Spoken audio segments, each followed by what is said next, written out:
So let's talk about the correct startup journey. There's a right way to do it and a wrong way to do it. I've pursued ideas in the past that have cost me a fortune, and I want you to avoid the exact same mistakes I made.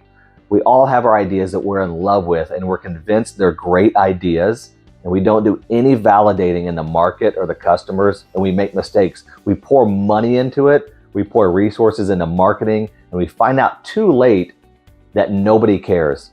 A startup can't survive without sales, and the number one reason startups fail is because nobody wants what you're selling. So let's talk about a hypothetical example of the wrong way to do it, and then we're going to talk about the right way to do it. First, let's say I have an idea for a set of sneakers with a wallet built right in. As dumb as that sounds, every guy carries a wallet. They're big, they're bulky. Guys have shoes on. Let's put the wallet in the shoes.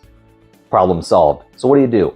The wrong way to do it is I go find a factory, I make a sample, it takes a month, I spend a little bit of money, it comes in, I've got it, I'm in love with it, this thing is amazing, I'm an entrepreneur now, this is the way to do it. So then I call the factory and say, give me 1,000 pair, I'm setting up a store, this is gonna be a home run, this is my one thing I'm going for, I'm all in. It's gonna be $50,000, so I go get a loan. Well, the bank asks for a business plan, so a month later, I draw up a business plan, I fudge a bunch of numbers, I'm 50 grand in debt. The bank gave me the money. I order the shoes. They come in. I've got 1,000 pair of shoes sitting around. We take pictures. This is day one. This is going to change our life. Crap, we need a storefront. So I go rent a storefront. I get furniture, fixtures, pay the utility bill, get a cash register, all the stuff you need. I probably need to hire somebody. So I'm way in. I have my grand opening. Nobody shows up. Nobody cares. That's cool though. I got to lean into marketing and advertising. So I start putting ads all over Facebook, the local newspaper. I sponsor local events. I got to get more people in the door. The people start coming in the door. We're off and rolling now, just a minor setback before. Nobody still cares. And you're like, what's the deal? These shoes are awesome. Isn't this what you want? And you find out nobody wants it. So you're thinking, let me lean into advertising and marketing. Maybe the message is wrong. Maybe I need to have some cool influencers show the shoes off. So I'm spending money on influencer marketing, trying to convince people that they want these shoes with a built-in wallet because I'm in love with the idea. See the problem with this? What you've done is you've gone out and spent a ton of time and money before you find out if anybody wants this at all. That's the wrong order. Now let's unpack what the correct order is. So to recap, here's the problem with what we just talked about. I started out with an idea, then I built something, I launched it, I marketed it, find out if people like it or not, so I go back and tweak the product, tweak the marketing message, keep tweaking product, marketing message, spend a ton of money. This is like a loop of failure because you thought if I build it and make it, they will come, and that is not correct. So this is the real startup method, and I want to unpack it for you right now. You need to do this instead. You have to determine what the problem is for the customer. You do this by determining who your target market is, who is the ideal customer, what are their needs. You talk to them, you ask them open-ended questions about their problems and the journey that they're on. You discover their needs, and then you validate your product. Go back to them and determine if your idea and your product fills those needs. If it doesn't, start over. Listen to their feedback, decide if your product needs to be modified to fit exactly what they want. You have to iterate and change your product to fit what they are asking. That is how you get started. So let's go back to our sneaker wallet scenario. Again, as dumb as it sounds, I've got the idea, I love it. Let's not spend a dime.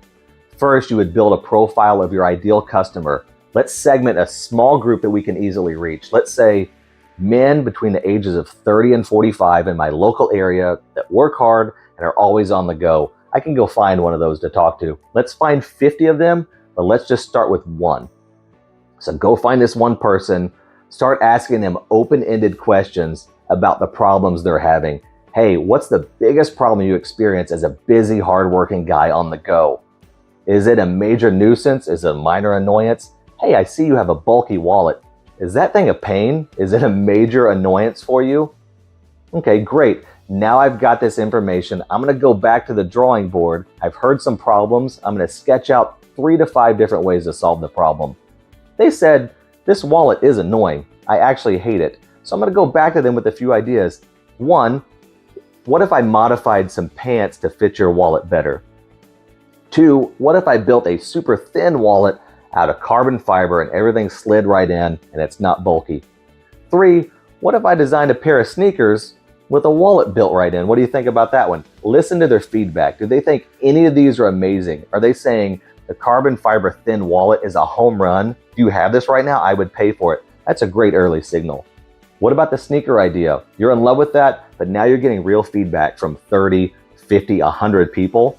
You know if this is going to be a success or not before you spend $1. If they say, that is the dumbest idea I've ever heard, you might want to back up and pursue one of the other options. If they say, that's an awesome idea, a sneaker wallet, do you have them right now? Do you make them? I would buy a pair. It's a great early signal.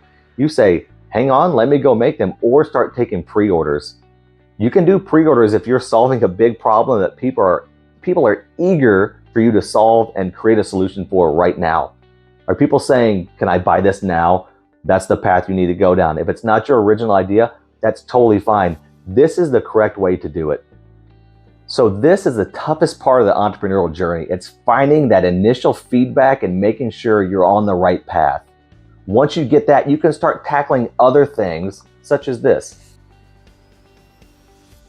Do I have expertise in this field? Do I know the sneaker market, for example? If not, what gaps do I have in my knowledge? I need to find somebody to help.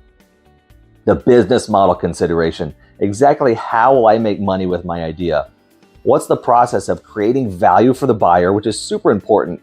How do I create value for the buyer so they'll pay me for this product or service? We can cover all this later. How do I get early traction on social media, word of mouth? What exactly do I say? How do I show I'm the expert? Can I find targeted groups on Reddit and start the discussion? My MVP, what is the very minimal first version of the product I should create to generate user interest? My elevator pitch, 60 seconds or 30 seconds. What exactly do I say if I have 20 to 30 seconds with a potential buyer?